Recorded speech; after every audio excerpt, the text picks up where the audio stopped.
Hello, lovelies. Welcome to the Fat Joy podcast, where we talk each week about how to flourish in an anti-fat world.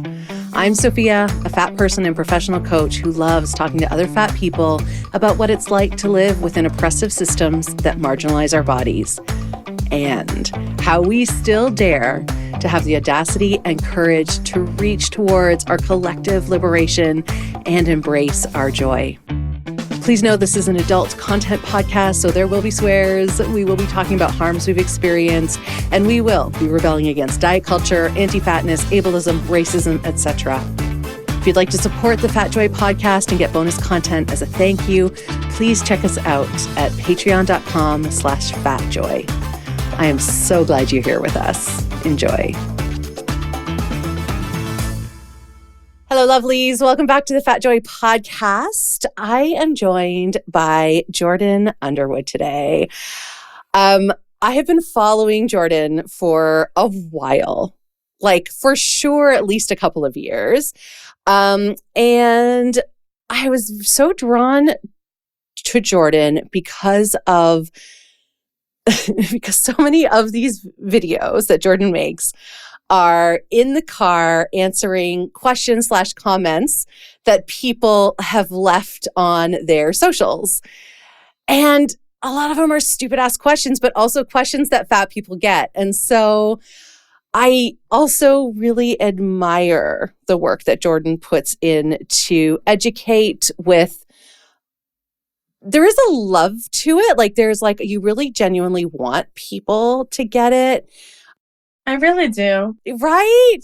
But there's also some wit and some sass comes out and some like, sometimes you throw it back to them. And I love the way that you're able to hold your own space with these questions and comments that come at your account and the accounts of a lot of fat people. And so I've just always appreciated that about you. And Jordan, I also have to say, you totally changed my life with your fat hack recently about necklace extenders. I know. This is why I'm doing these freaking fat hacks, because I feel like there's so many things that are like, it's totally like, I feel kind of bad because I'm like, oh, it's capitalism. And I'm like telling people to buy things, but like, there's so many like little accessibility things that people just like don't think about, because I feel like as fat people and like maybe also for disabled people as well, it kind of, they go hand in hand for this kind of stuff. Like we just feel like, oh, well, it's not for me.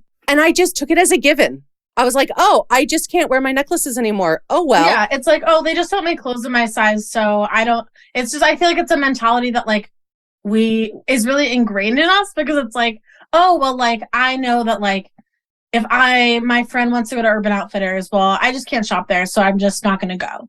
And it's, like, totally, and it's effed up, and, like, we should fight for more inclusion, but I also think there are little things that, like, exist that can make things for us that maybe we think are not for us. Like necklace extenders. That, like, if you want to get if you are like, oh, I can't buy anything from Urban Outfitters, even the jewelry is too small. It's like, you know what? There's a little thing that you can like take back for yourself, which is like, even if they're not thinking about you, like you can make it for you. I mean, I watched that video and I literally thought, oh my gosh, how am I still in that mindset of just accepting? I know, but I feel like it's not even your fault, because it's like, we also, I think, have some like shame around these topics too, of like, well, I don't want to have to do this. I just want to be normal. And it's like, you know what? For sure. But also like, we're not like, I mean, we're not, I will say we're normal. Fat people are normal, right? We exist everywhere, but like we are not normalized. Yes. And that is okay. Like, I think at this point in my life, I have this like radical acceptance of that. And I'm like, I'm just going to make my life the best that I can with the circumstances I have. And if that means I have to buy an extra, necklace extender, like, yeah, I'm going to label that a fat tax and complain about it maybe. But like, I also I'm going to make sure that other people know that they can have that too without the shame around it. And like, because we deserve all the things. We deserve to have access to everything that everyone else has. It's so true. Well, I have so many beautiful necklaces that I haven't worn in years. And so for $14, I got 3 different like sterling steel necklace extenders off Amazon. Came the next day and I'm like, oh, suddenly all of my necklaces are now available to me. Literally. It's a little thing, but it matters, right? It normalizes. Yeah. And I think it's like one of those things that in like fat activism and fat lib, like it's not, I think sometimes we get so focused on like, oh, we have to like change things, we have to make things better. And it's like, yes, but we also have to like survive until things change. And I think like I kind of like get stuck in that like, oh, I just want to change things. And then I was like thinking about it and I was like, I feel like sometimes I get like comments on my TikTok that are like, you're so negative. You're always responding to these comments. Like, just leave it, whatever. And I'm like, first of all, relax. That's my page. I can do what I want. But also I think there is some validity in that where I'm like, as a person, I'm a very positive person generally. And I think that sometimes that doesn't translate onto my social media. And so I'm always kind of thinking of ways that I can like bring more like, you know, lightness or just kind of like share more of my personality, like on social media in a way that is not always dictated by the negativity that I receive. Yeah, that's beautiful. In ways that are outside of like modeling or other stuff, because that's also like work. And I'm like, I don't know, that still doesn't really feel like who I am as a whole person. And so when I started doing the fat hacks, I was like, oh, this is actually like, I feel really good about doing this, because even though it is like telling people to buy things and that's like kind of annoying, like it is also something that I think is helpful and I am passionate about it. And like, I think it's like helping fat community in a way that is like really tangible and makes a difference with people like now. Like you can order it on Amazon and it'll come tomorrow and you can wear your necklaces again. Yeah, absolutely. It's so tangible. I love that. I have a very similar feeling to why I started the Fat Joy podcast, because I was just angry and furious and rageful and wrathful all the time. And I was like, all right, I think I need to do something that has a little bit of joy. So what happens on the podcast is we bitch and moan for 45 minutes and then we'll talk about joy. And I feel like that hits the joy quotient. That's so fair. Right? Jordan, we jumped into some juicy things and we're totally going to keep going. But I do want to pause and invite you to tell everyone a little bit about who you are. Yeah, so I'm Jordan. I use they, he pronouns. I am, per my bio online, I'm a weird transsexual model. I have been modeling since 2018. So fall 2018 was when I signed with my modeling agent.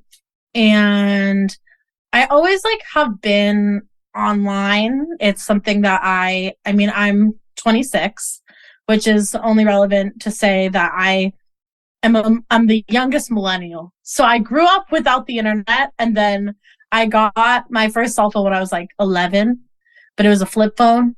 Yes. And then, you know, so I didn't grow up online necessarily, but I started kind of engaging online with kind of, I think, from a very young age, like fat politics, I would hesitantly say, from like the age of 12, because I started a blog when I was in 7th grade called People Call Me Fat. And like, because I was really mercilessly bullied when I was growing up, to the point where I don't really call it bullying. I would say it was more like a collective abuse situation, because I was in a class of 40 and I would say every single person was bullying me for about over a year and a half straight. And it was really, really bad. And the school didn't do anything about it. And my mom like contacted other parents, and there was a boys will be boys like attitude about it. And then I grew up in a part of the United States that has the highest amount of eating disorders per capita. What? Oh, wow. Weird statistic that my therapist reminded me of this week. And yeah, it was really something that I was dealing with, not just at school, but then also, my doctor, like my mom and my doctor put me on Weight Watchers when I was like 8 years old. It was something I grew up with what has now been referred to on TikTok as an almond mom. She's like a size 2. She's very thin. And although my extended family has like the fat genetics, both of my parents, because of that, actually, I think in response to that, were very, very obsessed with health. And, my mom like handmade all my baby food, and like my dad had a personal trainer that came to our house 5 days a week. And I was expected to do the exercises with them. And, a lot of that kind of behavior and expectations and whatnot. But from a very young age, I had a very strong sense of justice that I do think that I get from both my parents. My mom's a social worker, and my dad has been engaged in politics for a long time. And when I was getting bullied, I had this experience of this like kind of like, this is like a word that comes from racial justice, but like the double consciousness of like I felt like I was like experiencing, like I knew what I was supposed to be, and like the expectations that were upon me in the world I was living in, right, where everyone was very, very small, and the girls in my class who were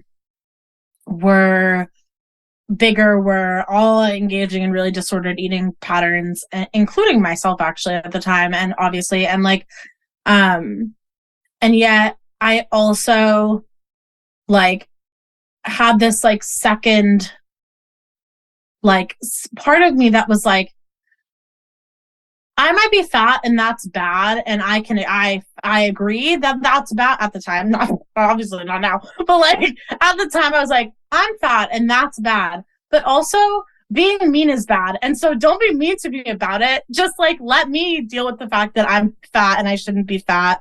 Like that's my problem. I don't want to be fat, but also like bullying is wrong. Like, and so it was this kind of weird, like there was just a duality to my experience at the time where I was like fighting with my body and myself, but then also acknowledging that what was happening to me was not okay and was abusive and inappropriate. And so I made this blog where I just like started writing like all of every time I was bullied, I would write it down and I would blog it and I would put it out there. And then my mom would send my blog to the school. So the school had all of the information as well. Did you identify who said what? It's so funny. I would write like the first letter of their name, and then I would do like a star, star, star. Oh, okay. So that like, whatever. Yeah. So that like, it was like, everyone knew, obviously, like it was all very public what was happening. It was kind of thing where it was like people would say things in class in front of teachers, very, very publicly. It was not like there was no hiding about this, right? Because it also, I think, if we just remember culturally at the time when I was in 7th grade, it was 2008. So Michelle Obama had just started her Get Fit, whatever it was called, Get Fit campaign or whatever. It was the height, I would say, of like the quote obesity epidemic and people's really just strong desire to eradicate fatness. And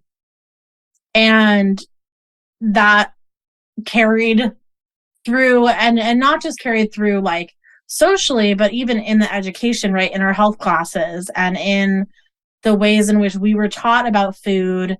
We were reading and watching movies like Food Inc. and like these we read like The Omnivore's Dilemma and like these books that are, yes, about nutrition, and I think that's important. I'm someone who actually cares really deeply about my health, just separate from my activism work. Like, it's something that's important to me, right? But that being said, like, it was perpetuating these ideals of like the ideals of health in tandem with the fat phobia that is like constant in this, like, the way that we talk about public health and the way we talk about individual health, right? Like, it becomes this thing where it's like they're so wrapped up together, right? And like there's like very little that I think in teaching kids the way that we were taught about this stuff, that like it just was like it was just a recipe for disaster, I think. And it would have given all those kids permission, like it was allowed. Permission, and then I think from the teacher's perspective, not to let them off the hook, but it's like, we're teaching them this, so can't really punish them for saying it, I guess, you know? And that was kind of the mentality, was we don't know what to do. We're not really trained in this. You know, so it was very, very interesting, to say it lightly. So I made my blog, and then obviously then I was cyberbullied for my blog. People went onto my blog and commented very, very mean, like, yo mama fat jokes all over my blog. And like, you know, it was definitely the start of like my interest in like social justice, and like I think very fondly onto like I guess like my desire to do that at that age, because the like front page of the blog, literally I remember, I have it saved on my computer actually. It like basically the introduction post was like, everyone says that 7th grade is the worst, but they don't know what they're talking about, because for me it's actually the worst. And I think that like I want to talk about this so that no one else has to go through what I'm going through. And like I just like I was like, it was about me, obviously, like, yes, but it at the time I saw, like, I see looking back, like these little pieces of like, it's about me, but it's also about everyone else. And it's like, I know it's not fair, and I know that other people are going through this, and I know that this can't be okay, like in general, right? And this can't be normal, and we can't continue to normalize this behavior. It's amazing to me that you were that aware at 12. I mean, my fat liberation journey, like 35, maybe? It's incredible. I don't even know, like, how it is possible. Like, it's something that I, like, look back on, and I'm like, where did this come from? I'm like, maybe that's so Raven. I don't know, because they had that one episode where she was like, I'm fat and it's cool, even though she wasn't really fat. But like, you know, like, I don't know. It's like, I don't know what I was consuming that was leading me to recognize it as, you know, inappropriate behavior. But and to take steps to stand up for yourself, because that's huge in and of itself. I mean, this question around your relationship to the word fat that I always ask, so many people's stories, myself included, was that deeply internalized anti-fatness that I just believed for decades that I was wrong. And at 12, you're like, no. That's pretty amazing. I still was like, I think at the time, like I really, because of that, I can really like look at it linearly. Like I was like, people are calling me fat, and that's a bad thing, and I'm not fat. Was I fat? I don't know. I was 12, so it's kind of, calling kids fat, I'm kind of like, well, what is fat when you're 12? I don't really know. But or 2, if we want to talk about the American, the AAP guidelines. Or 2, literally. But it's like, you know, I was like, at the time I was still like, being fat is bad. but also fat people should not be made fun of, right? Okay. Right. Fine. And then I was in high school and, things kind of settled. I found my people. I went to in the town that I grew up in. I grew up in Boston. But the public school I went to, they had K-8 schools, and then it was 8 K-8 schools that funneled into one high school. Oh, that's a huge high school, probably. So in my elementary/middle school, our class was 40 people. And then when I got to high school, it was 500 people. And so I was able to essentially like completely find new people to be around, and, things really kind of chilled out a little bit, I guess. And I found Tumblr, and I was like very big on the like Tumblr body positivity, like spaces. I really started more doing the very like, oh, I will label it as like the white girl feminism, like, pussy girl boss, like type of stuff that is like now I cringe so hard at. I used to coach curvilicious ladies, don't you know? Horrible. I'm like, oh my God. It's the journey. Yeah, it is. And I think it was, a different time for sure.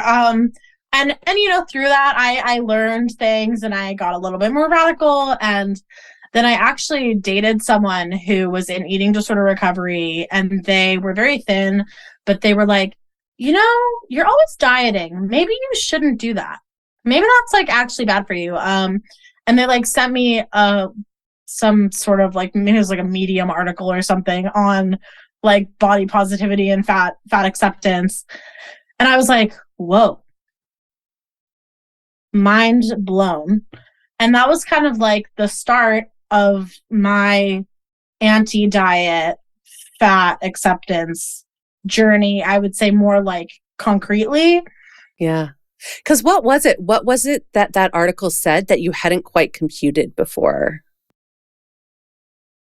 That I could just like be fat. Yeah.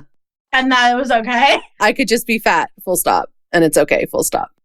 Because I didn't have any fat people in my life growing up who were okay with their size. I had people in my family who were fat, who were always dieting. Both my parents were thin. My brother was very thin. I was always a sports kid, so I wasn't really around other fat kids necessarily. It was not something, and then I was around other fat kids because I was in fat camps, but like, oh, you went to fat camps? I went to I would call them like a fat day camp, like these different programs where it's like the family goes and you see the nutritionist, and you do a little exercise, and you go once a week or twice a week, and you go, and it's like a long form kind of 8-week program. And I never lost any weight, and it was always a failure. And that's why I don't set goals for myself as an adult. But like, yeah, so I never went to like a sleepaway fat camp. I know those are like real and traumatic, and I don't want to take away from that experience by labeling necessarily when I went to a fat camp, but a similar vibe, I would say, with maybe a little bit less abuse. Although it's interesting, your whole family went too. So everyone. So it was really, it was like me, and then my mom would go, or I guess, my dad, I don't know what he was off doing, but it was really like the kid and the parent, and like there would be like groups, and you would like kind of talk about your relationship with food. And it was something that I still find interesting, because it indicates such a deep misunderstanding of fatness, right? That if a child or an adult is fat, they must have a poor relationship with food. They must be overeating, or they must be doing something wrong. And there is no shame in having like binge eating disorder or an eating disorder, or eating whatever you want. It's just not my personal story. And it's something that I have always felt kind of gaslit around, where from a very young age, like I remember when I was 8 years old and they were showing me the BMI chart and my doctor asked me what my favorite food was and I said tomatoes. And then my mom said, well, you love mac and cheese. And I was like, well, that wasn't the question. You asked what my favorite food was. It was not, do I like mac and cheese? Because of course I like mac and cheese. I was 8. I still love mac and cheese because it's delicious. Who doesn't? Right? But it's like, it's just that thing where it's like, there's an assumption about the quote lifestyle that all fat people lead. That there must be an explanation for the fatness. Yeah. And there just never was for me in it. And there still isn't. And it's something that I deal with a lot online still, where I get comments where people will be like, how do you have enough money to eat so much to be as fat as you are? Oh my God. And it's these questions that I get that question, not every day, but on a weekly basis. And I'm like, are you serious right now? Like I will say, I'm sure some of them are seriously asking. Some of them are asking to troll. I think a lot of people who do troll are not from the States. I do believe that a lot of this fat hatred, fat kind of these, the people who ask these questions, the people who show such a deep misunderstanding of fatness, it would be really hard for me to believe that they are adults living in the United States or even Canada. Well, that's interesting. I just honestly, I think I probably assumed that they were all. I just don't understand how you could live in the United States and not know a fat person and not, like, obviously fat phobia is rampant in the United States. It's horrible and it happens every day, and you know, people are like that. But it's that kind of those specific assumptions I question, because I'm like, either the only fat person you know has a binge eating disorder so severe, and even if they had a binge eating, that's not really how binge eating disorder works, right? Most people who have binge eating disorder are not eating in public. Like, no, it's secret. Typically, like, that's just not how it works. So I just like, to me, it just indicates a person who has literally never been around a fat person before.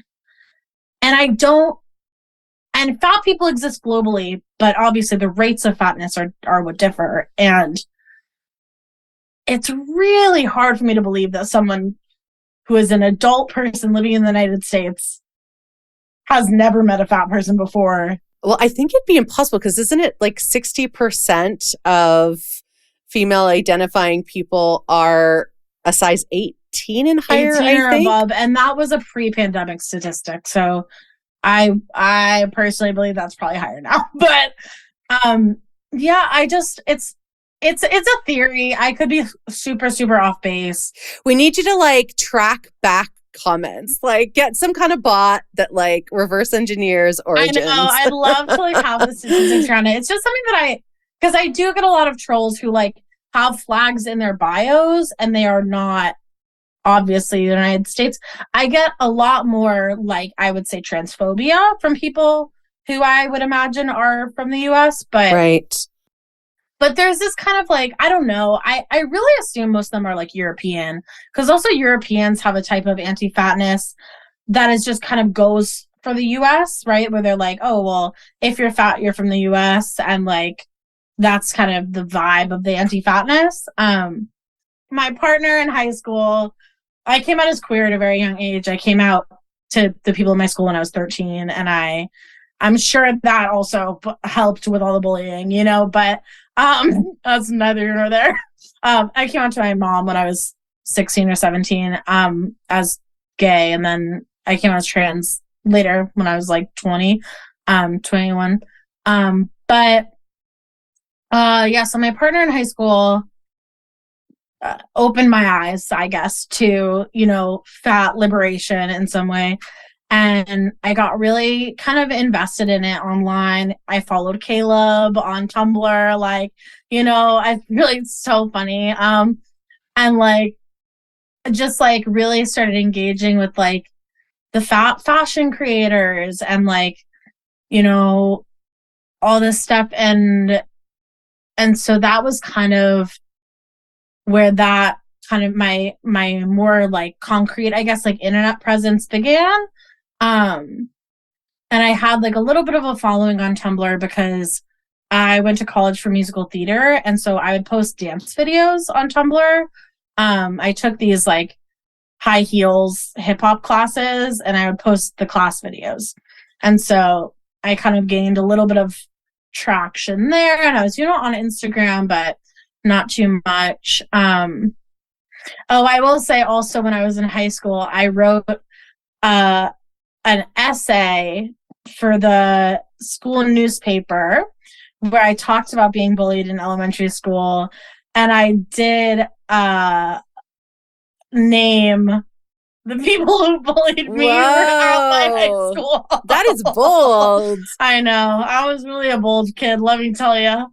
And then the girlfriend of one of the kids like confronted me in the like theater room, and I literally like almost fought her. It was so funny. She was like, "You're gonna ruin Ethan's life," and I was like, "Ethan ruined my life, so I don't care." Yeah. I feel like this is a movie. This is a movie. I swear, like, I'm not even lying. Like, it was so funny.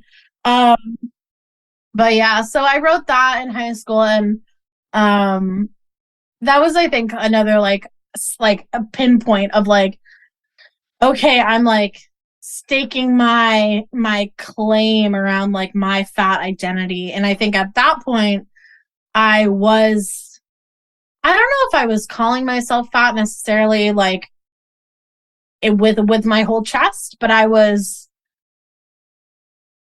more so, I guess, like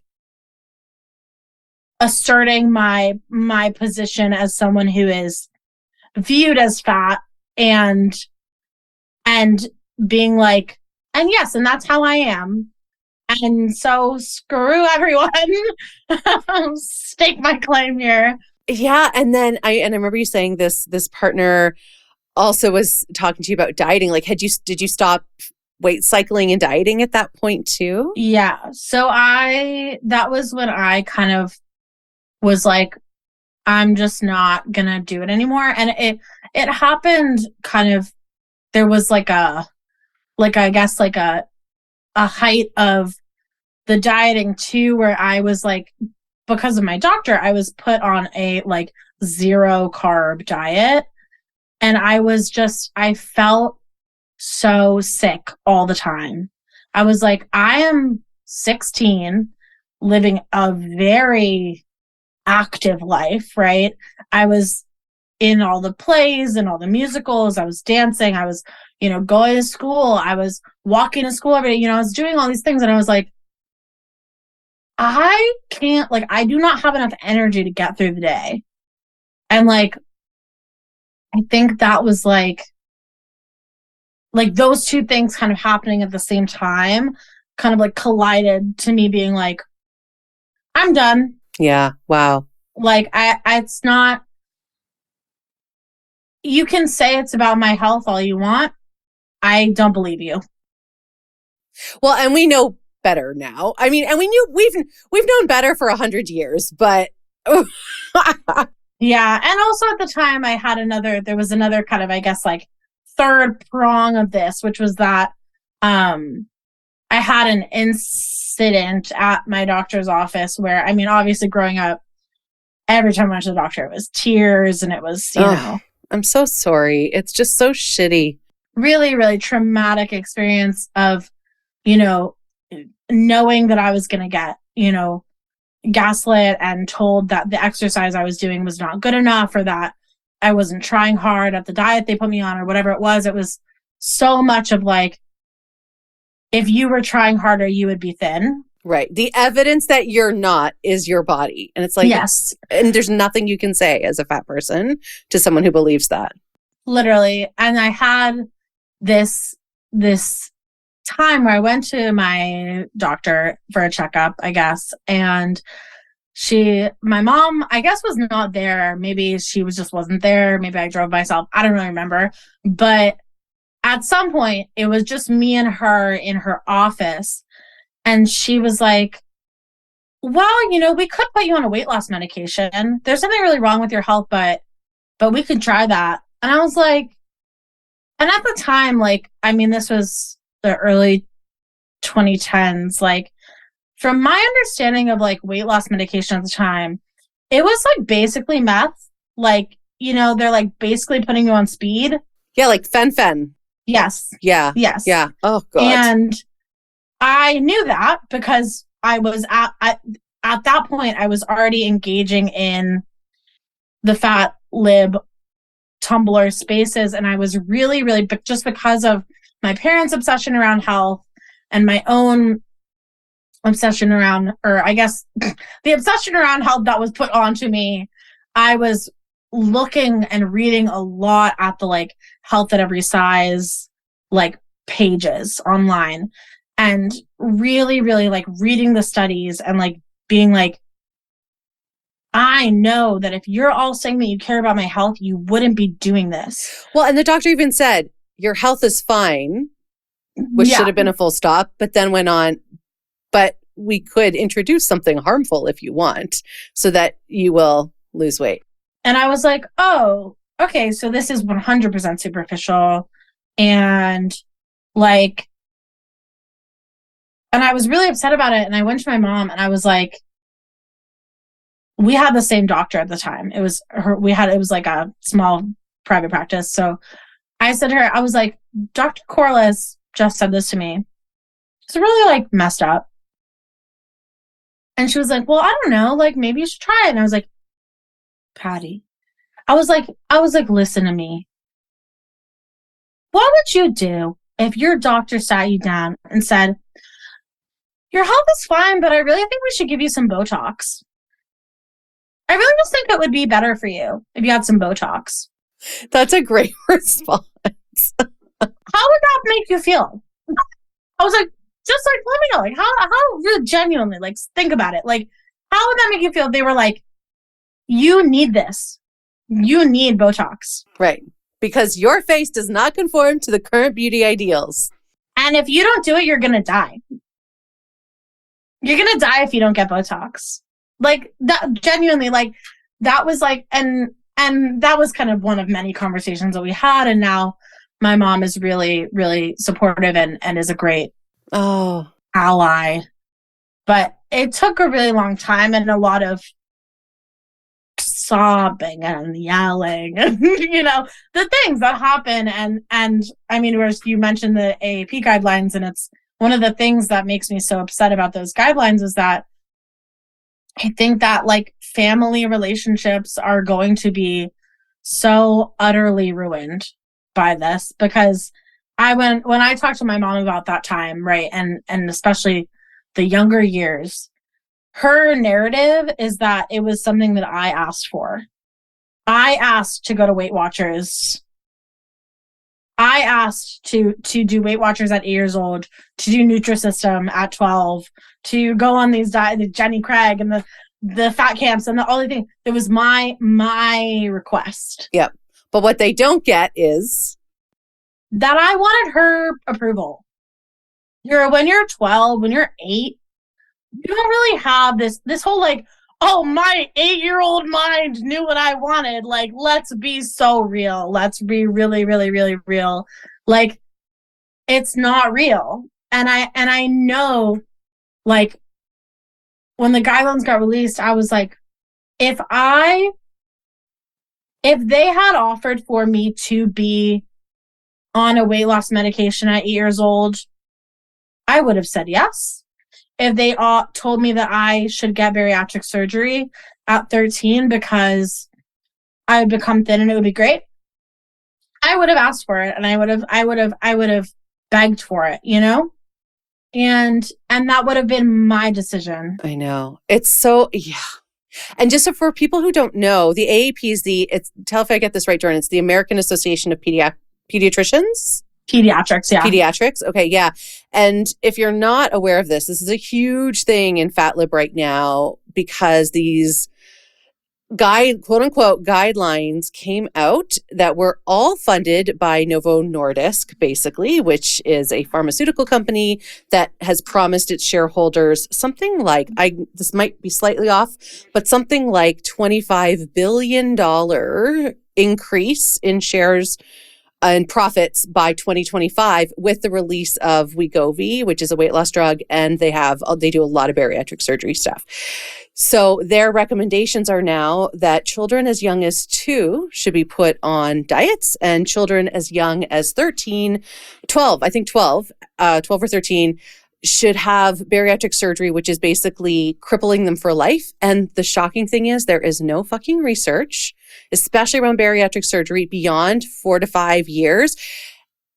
And now kids are going to get it at 13? We have no idea what's going to happen to them. I mean, it's astonishing. I know people who had bariatric surgery in high school, and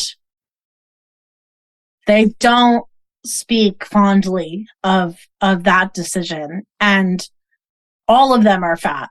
Yeah, it all comes back. That's I know. It's I mean, like, that's the thing. It's like, it's and they now have a disease state stomach. So like, it's just, I know someone who's gone in twice, the second time, and I'm just like, oh my, like your body. When people ask why I am as fat as I am, it's something that, like, if it's a conversation I want to genuinely have with that person, like, dieting at 8 years old is not good for your body. It changes your body chemistry in a way that is irreversible, right? It messes with your metabolism in a way that is irreversible.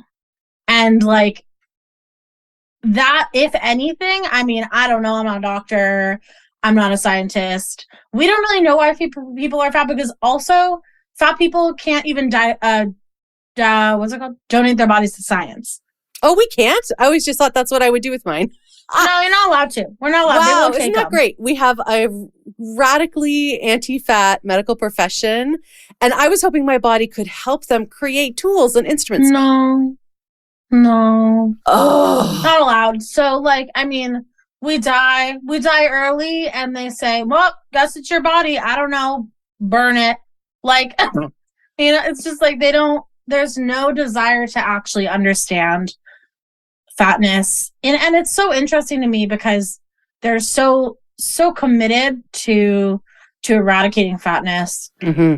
And you'd think that in the search for a quote cure for fatness, maybe they'd want to study some fat corpses. I don't know. Like, to me, it seems like maybe it could help them in their goal. I don't know. But like, it's just so interesting to me that, like, we're so confident that fat people die early because of our fatness. But I mean, obviously we know that's not true. We know it's because of weight stigma and other things. And, you know, the added stress of living in a marginalized body, it's because of a lot of different things. But it's not a simple answer, and we like simple answers. It's easy. It's just so much easier for people to say, oh, fat equals bad. Totally. And like, and it's funny because I listened to this podcast. They were talking about fatness and like, it's a public health podcast actually. And this woman was on it, and she was talking about, like, quote, like, obesity, the obesity crisis, and like fatness. And one of the things that she was a part of the research that came out that basically says that, like, your weight is only like 20% in your control. 100%. Yeah. Food and like what you eat and how you exercise is like 20 at most 30% what makes your body type the way it is. And it's all these other things that actually impact it. Yeah. Okay. And so the podcast is called America Dissected. But but it's a good podcast. I like it. It's you know, I mean, it's kind of like liberal, you know, like capital, like Democrats, you know, like lip. It's not very progressive, I would say, but it is like, it's public health, you know, it's interesting. But like so she was saying that like when this research came out, she expected everyone to be like, oh my God, amazing.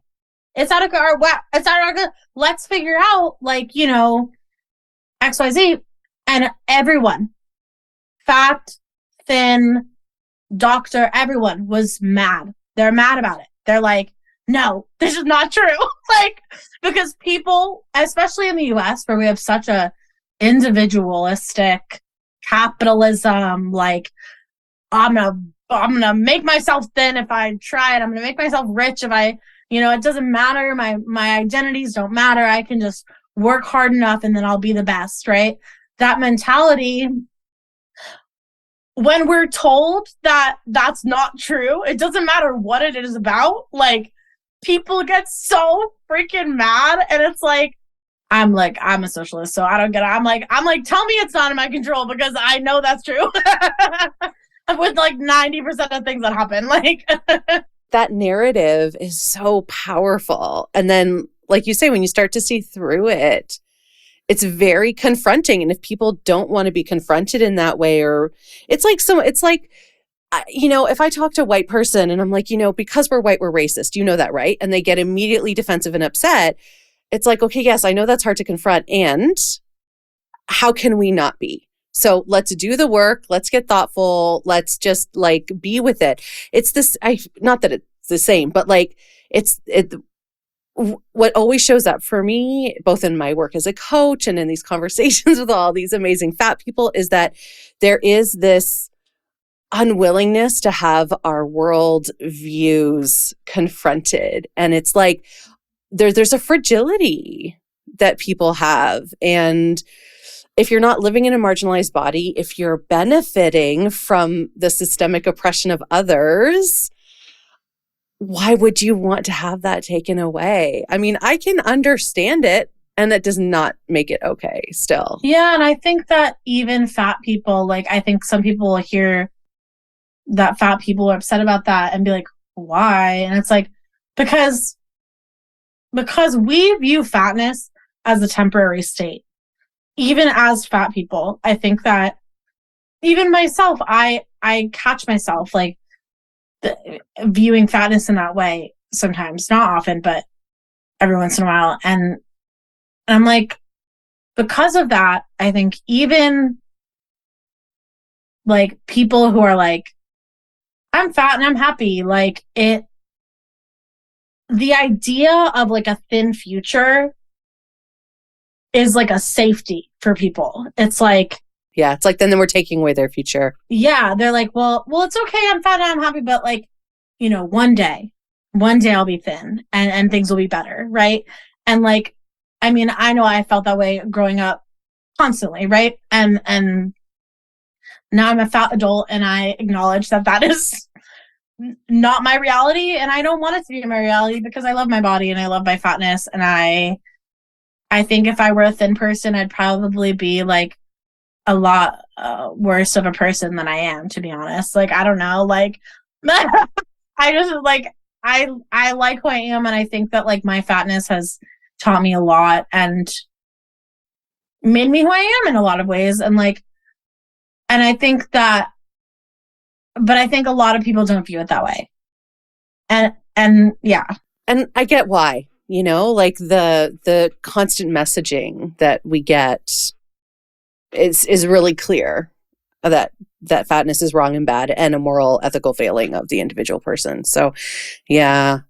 I wanted to ask about, I'm so curious how you got into modeling. How did that happen for you, Jordan? I can talk about that. So I have always like loved getting my picture taken. Just like, it's like a funny thing. Like, even, I mean, maybe not so much when I was like really, really self-conscious in like kind of middle school and dealing with a lot of the bullying stuff. But as a child and like as late, like I would say around when I really kind of got into fat, like when I was solidly like on Tumblr being fat is okay. Like I see it like in high school, like just so many pictures of myself, and like everyone would always tell me, "Oh, you're so photogenic." And I was someone who always got the, "Oh, your face is so pretty," like compliment. Like was just so fricked, but also it's whatever. I mean, it's just kind of funny at this point. But like, so it was something that I was like, "Oh, well, I have a pretty face, so I should be a model." And like, but I mean, whatever. So when I got to college, I moved to New York in 2014 to go to school for musical theater. And that was actually what I was doing professionally up until the pandemic. Oh, you were. Can I ask a quick question about that?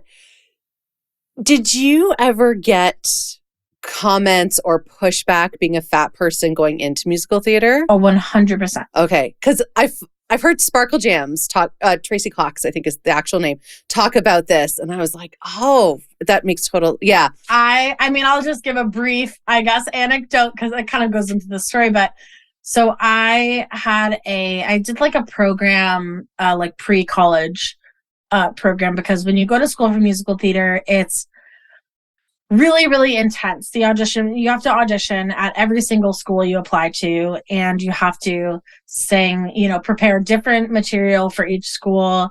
Typically it's several songs and multiple monologues, and then you have to do a dance call, and it's all just really intense. And there are like kind of like the Big 10 musical theater schools, right? And I did a program where we were working with we got to do essentially a mock audition in front of, I think it was like 6 people who worked at those 10 schools. And the feedback that I was given after my mock audition, was that I had the talent to get accepted into those schools, but they weren't interested in having another fat student. And so like there's a quota, we can only have 1.5 fat students? Yeah. They were not interested in fat students at their school. And oh, they literally said that. Yeah. Not to my face, but to the person who I was like essentially my college counselor. And she told me verbatim that, and I was like, okay, what do you supposed to do with that information? But it was really upsetting and frustrating and kind of validating, because I was like, well, now I know why I'm not getting in places. Like, and to be fair, I auditioned at I think 12 or 13 schools, and I got into half of them. And I went to NYU, and I started working professionally, like right after I graduated, like literally the summer after I graduated. It's not something that I think like really, I feel grateful for ending up where I ended up, even though I had kind of I had mixed feelings about my college experience, but I'm happy with the life that I have had. And like, I think that like, that's okay. But it is really, really, really, really, really, really fat phobic, especially in colleges, because and the industry gets away with it because the colleges do the work to weed out the fat actors. Oh, I see. Quite literally, it just came out that at Syracuse, which is a school in upstate New York, on the college audition form, they literally have like body type, and then they like check off like thin, muscular, like fat, that like they literally have it on the sheet, on people's audition sheet. And it's like, it's so blatant and so unchecked. Like I know people who went to school and they have ballet boot camp every single morning at 7:30. And in the ballet boot camp, they have to say to themselves in the mirror, I will have a Broadway body. A Broadway body. A Broadway body. And it's because it's this kind of like punishing where they will make the fat, or they even just not fat, but the larger students, the girls who are a size 6 and 8, go to this 7:30 a.m. boot camp to lose the weight that they come into college with, right? And when I was auditioning for schools, I ran into a very, I would say, privileged problem where that I was told that I was too pretty to play the fat characters, but too fat to play the ingenues. And I was told that explicitly. And so while at the time, I mean, I was maybe a size 18 when I was 16, 17 auditioning for schools. I was small fat for sure. I was also in high school, so neither here nor there. But like, I was not that fat, and like, it was still such a big issue for them. And not only that, but like, the fact that it's just like the fact that like they need, because theater is so archetypal, even more than TV and film, like the fat characters are ugly. The fat characters are the villains. The fat characters are undesirable. They're the moms. They're the whatever, the mayors, like, whoever it is, the villains. And so like, they were like, oh, a fat person who, at the time, I mean, I also had the privilege of, I've always had kind of like a more hourglass shape. And so I think that what was happening was that they were seeing me and they saw that I was a white, like, desirably shaped, right? Hourglass, pretty. At the time, I was out as gay, but I was very femme presenting girl at the time. And like, I think that was really something that they were like, well, we don't know what to do with that, because it's still not believable that someone would love her, but it's also not believable that she would be a villain. So we're just gonna not have her here. And I mean, that is a very privileged reason to get rejected from schools, right?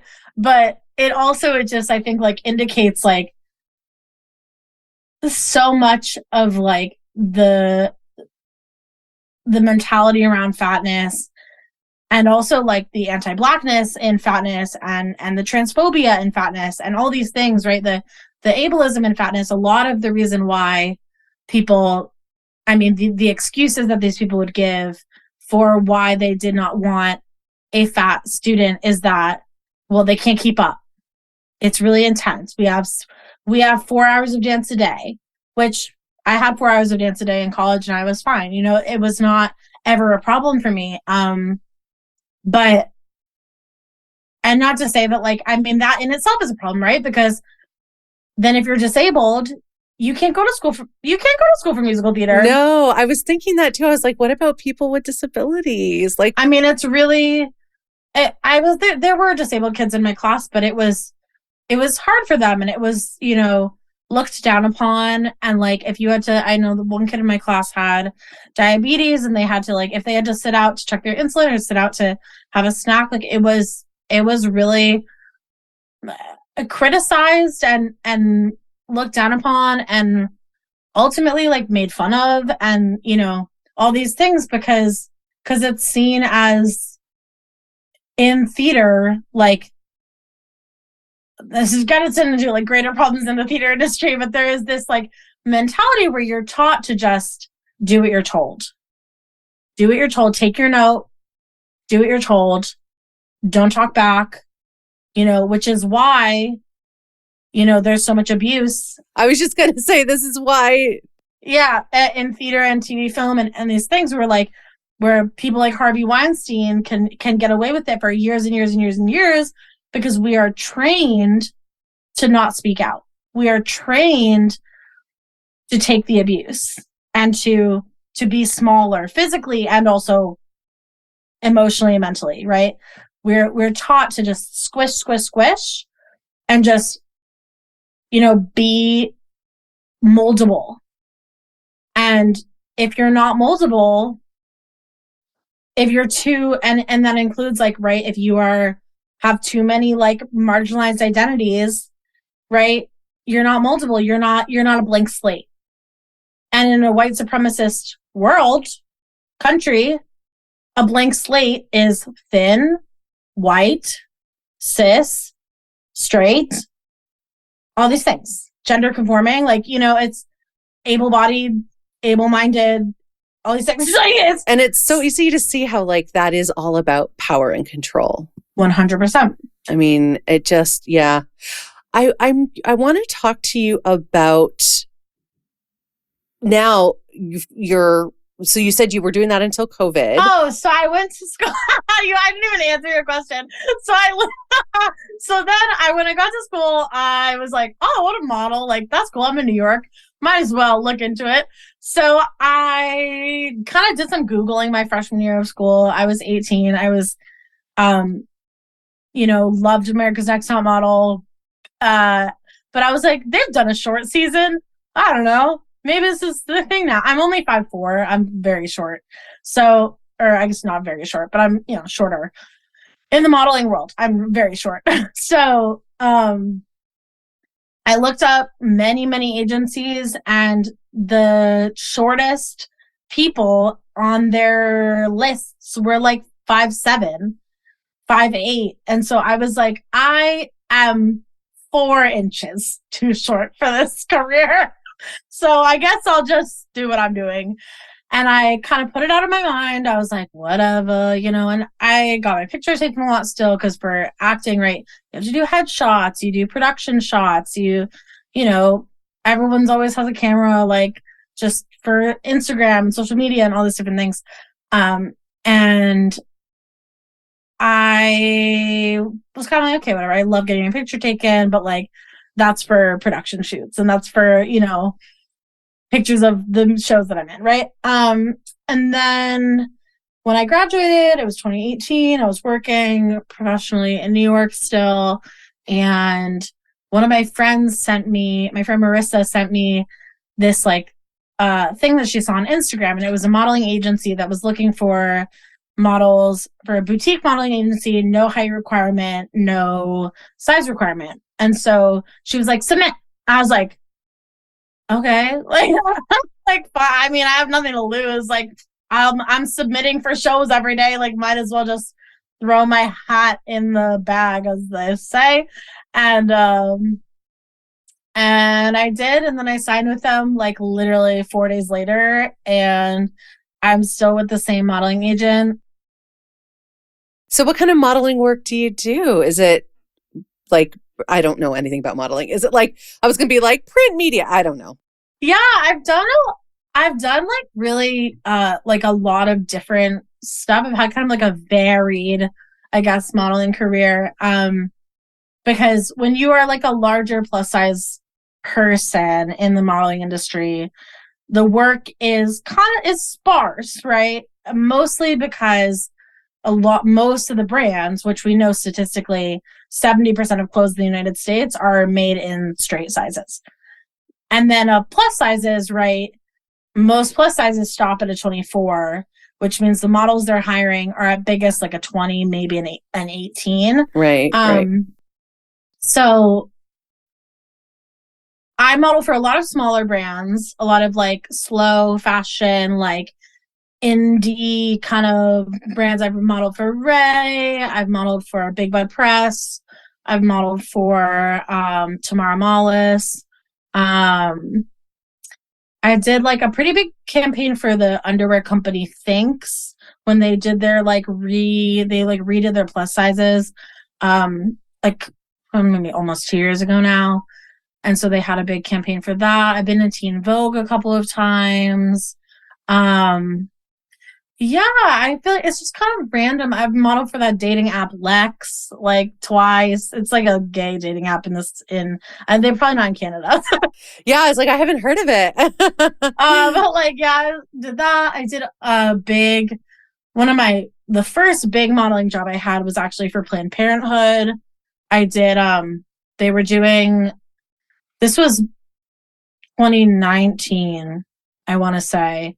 Yeah, it was like June 2019. There was a big kind of slew of abortion stuff going on in the United States. And obviously now it's much worse, but it was the start of, they have this campaign called Bans Off Our Bodies, and or the Bans Off My Body campaign.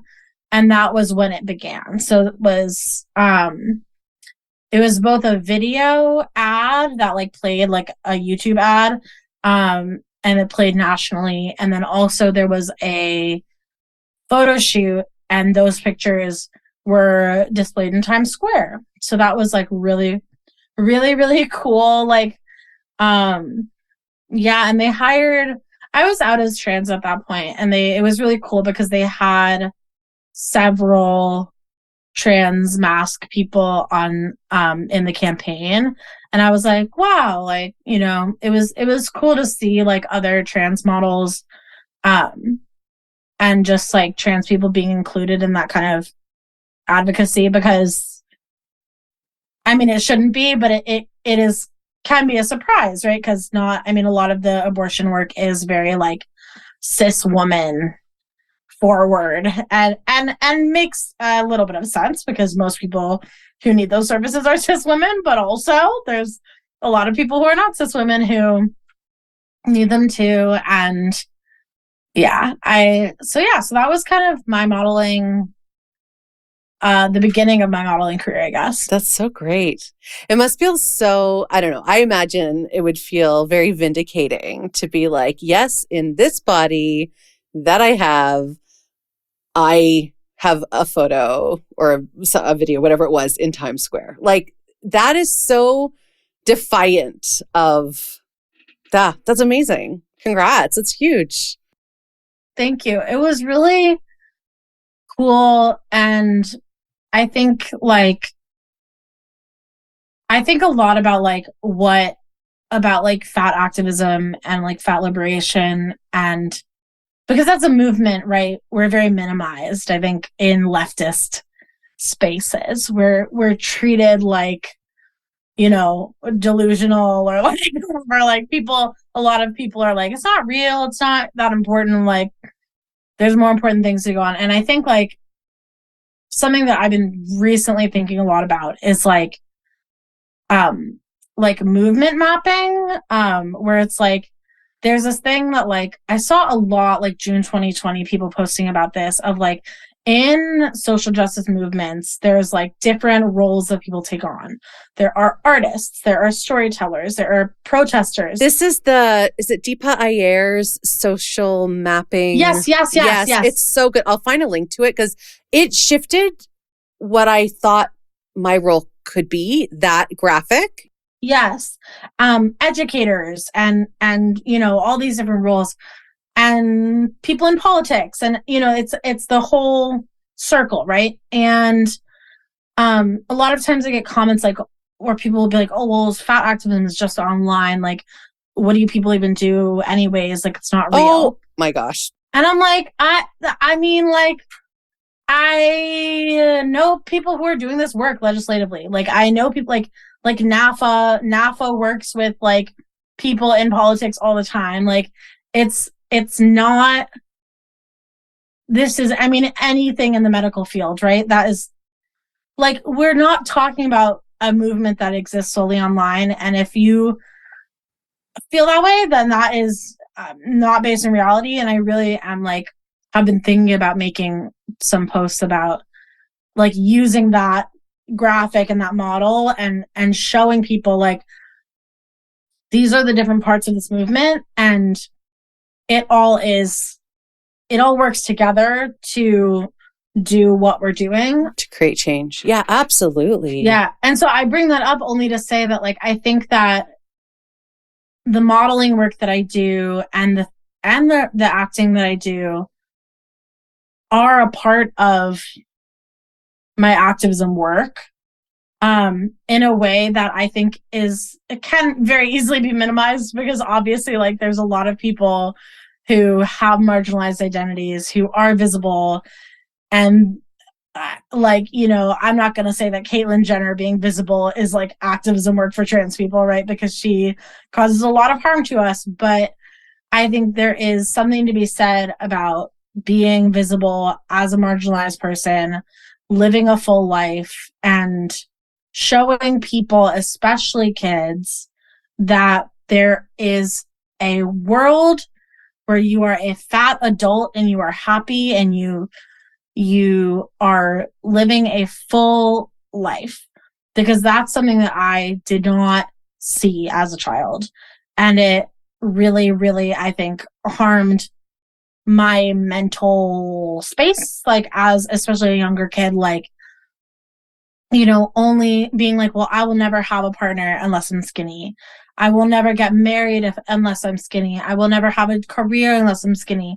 Right. And having that, like, all views of my future of like a thin version of myself. And like, I think that's really, really harmful, even just like mental health wise. Like, if we're talking like, even just like, not to like be super dark, but like for suicide prevention, I'm like, if you're telling kids that like they can only have a life if they're in a different body, like that to me is very dangerous. It's deeply dangerous. You take away all possibilities. Yeah. Which leaves you with hopelessness, helplessness, and stuckness. Like, what do people think that's going to do good? No. Especially when you combine it with the narrative that like fat people all die when we're young, right? Like, it's kind of this, like, I think it's very similar to the way that we talk to trans kids, right? Of like, you know, you're either going to kill yourself or you're going to get murdered. Like, it's the same kind of like, it's, you tell trans kids that and you tell fat kids that like they're going to have a heart attack when they're 20, right? And it's like, well, probably not, actually. Statistically, probably not. So let's maybe not have that be the dominant narrative. But yeah, I think it's like, I say that only to say, like, I think that the modeling work I do is important to me. One, because financially it's important to me, but then also because like it's showing people that it is a part of like the normalizing and the humanizing of fat people, and like and honestly also just like being like, you can't erase us. We have always been here and we will always be here. I don't care about your freaking guidelines. Like, we exist and you're gonna have to deal with it. Like, you know, I mean, there is proof of fat life in our ancestors, and there will be fat life in the future if we have one, if climate change doesn't kill us all in 5 years. Like, you know, so it's just like, I think that's a part of it, and staking that claim is really important. Especially, and it's interesting that there's so few fat models, but I think those of us who get to this point and who are doing this work, most, if not all of us, are engaged in fat activism in some way or another. Like, I'm not all fat, not all, I was not all plus size models, but I would say all of the fat models that I know who are like above a size 20.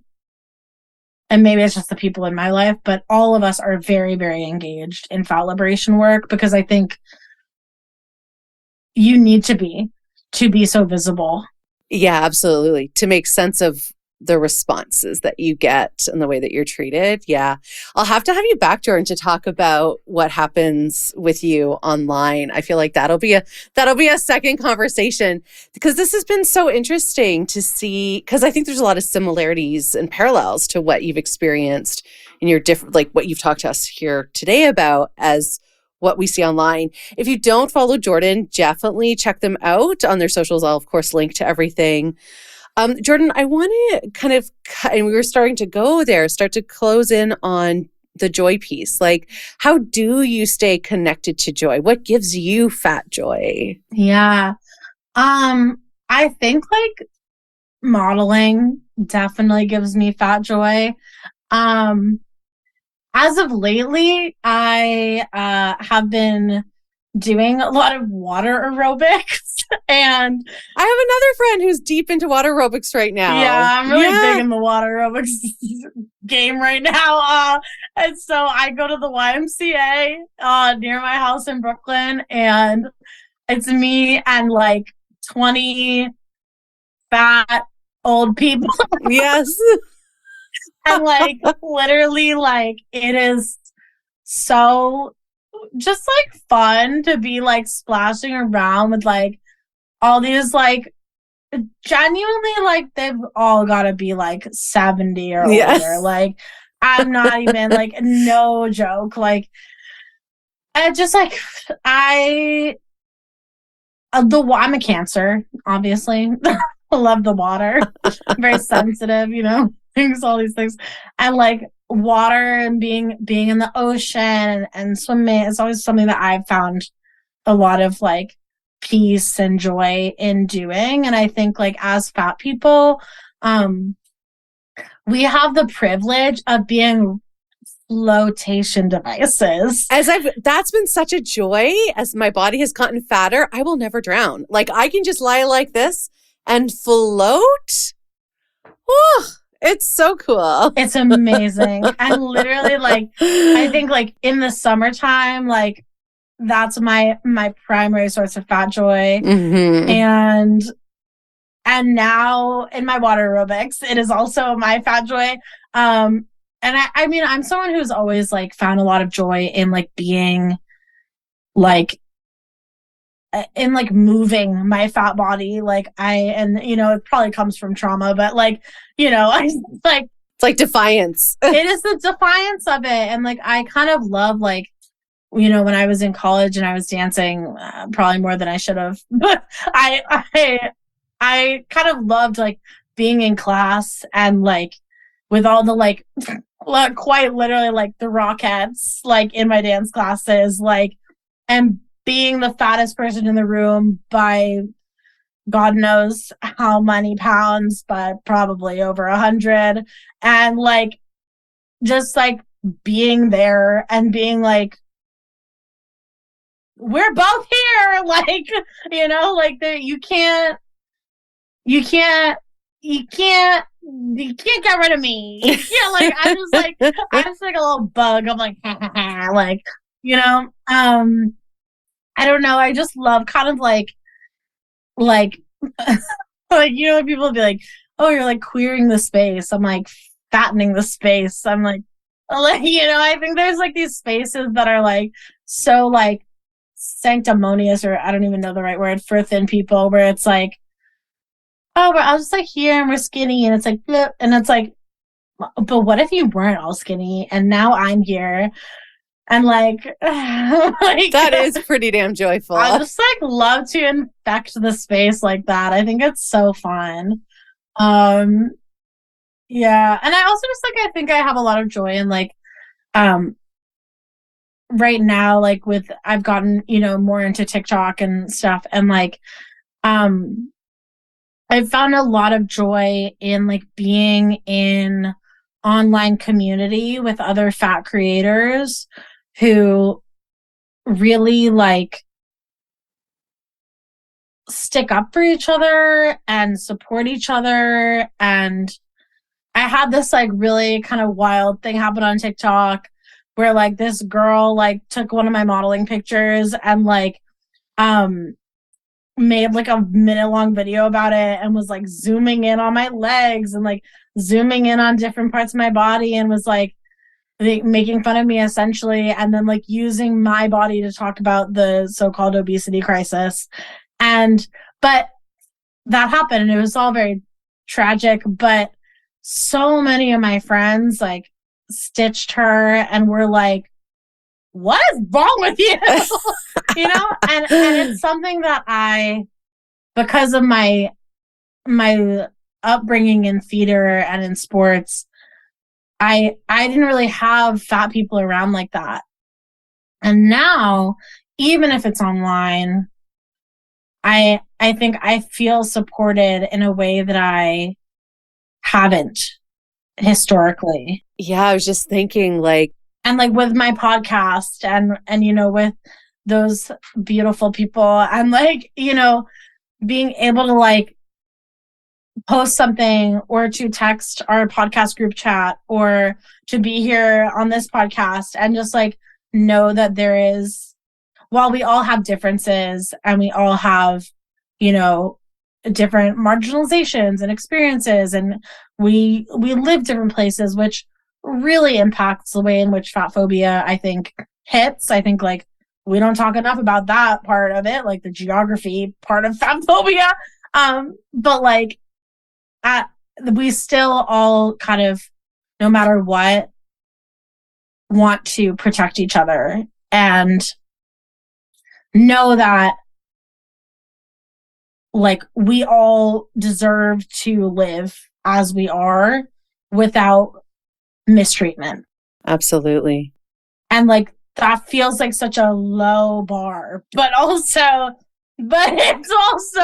where it is. It's where the bar is. And I think that like that is, if you can find that, be that online or in person or at work or whatever it is, like it's really special and healing. Yeah, absolutely. Oh, so beautiful, Jordan. It's amazing to talk to you. Thank you. Thank you. Thank you. Thank you for having me. Yeah. And you were just so open and sharing your story and kind of how you've walked through this world so far. And I'm so grateful for that. I think there's a lot that is so deeply relatable and inspiring. So I'm so grateful to you. Thank you. Before we go, I'd like to read a poem because poetry can reach our hearts in a different way. Poems can have us feel in a different way. And that's what this podcast is all about. Expanding our hearts, deepening our empathy, and inviting in joy. So each week, you get a new poem.